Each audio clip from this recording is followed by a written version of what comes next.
Hi everyone, Anthony Fantano here, internet's busiest music nerd, and once again, pop songstress, pop heavyweight, Taylor Swift breaking music industry hearts, saying no in an open letter to the good people at Apple Music. Well, maybe not so good, because her letter highlights some pretty important things, sort of like the 3-month trial that people will be getting with Apple Music if they in fact sign up. Artists will not be getting paid during this point in time, as well as Apple Music. And while I do understand that the company isn't going to be directly making money off of the service during this, even though Apple may be giving their service away for free, the artists aren't necessarily giving their music away for free. Their music is still doing the work it's supposed to do. They are still entertaining. The music that they are making is still entertaining. They are entertainers. That's their job. That's what they're paid to do. So they should be getting paid by Apple's music streaming service during this 3-month free trial. Interesting development here, though. Interesting development. We have Taylor Swift, her comments, Apple reacting now. Here are some tweets of somebody in the company telling us that artists are in fact going to be paid now during this 3-month trial period. Wow.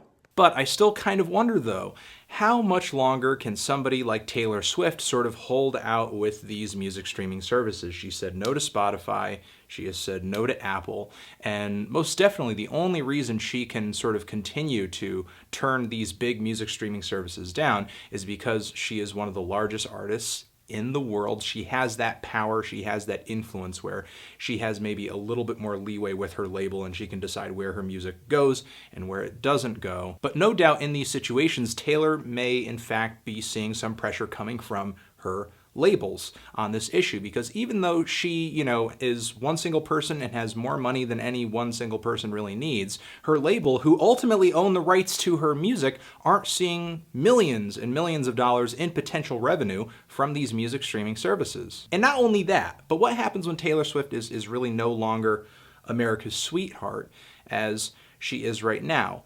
And I think that her decisions on music streaming services may in fact impact that, because there's more to being an entertainer than just making an entertaining piece of art in the medium of your choice. Part of being an entertainer also means giving your audience access to the things that you are trying to entertain them with.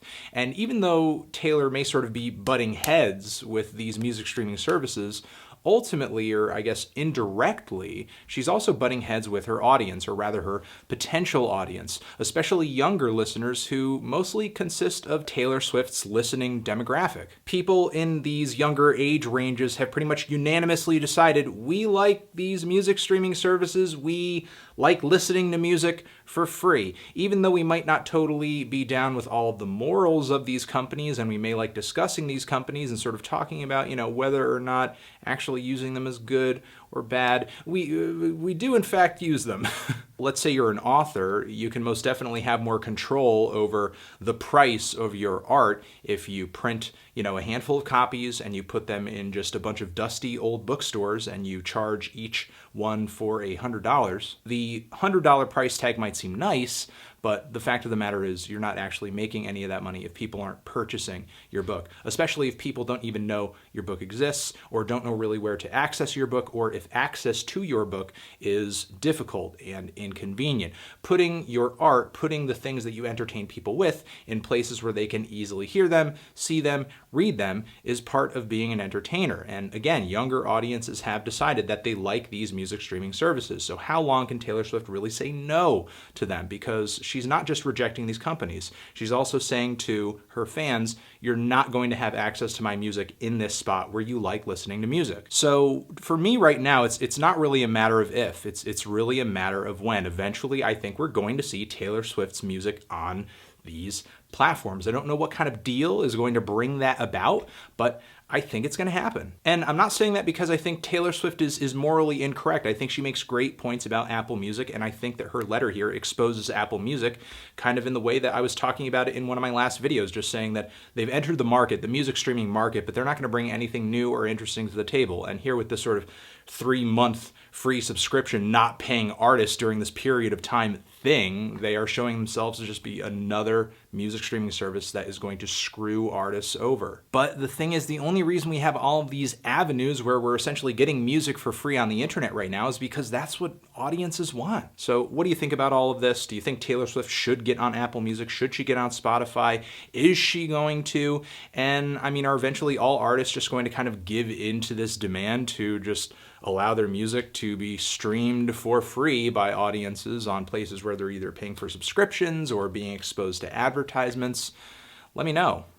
Anthony Fantano, Taylor Swift, Apple Music, transition. Thank you for watching. That's what I'm going to say here. Thank you for watching. Get out there today, drink some water, eat some veggies. Weather's nice. Go and enjoy it. Soak in a little sun. And just push yourself a little bit further to a goal today. Goal that you've had for yourself. Something you've been meaning to do. You know? Do it for you. Do it for you. Forever.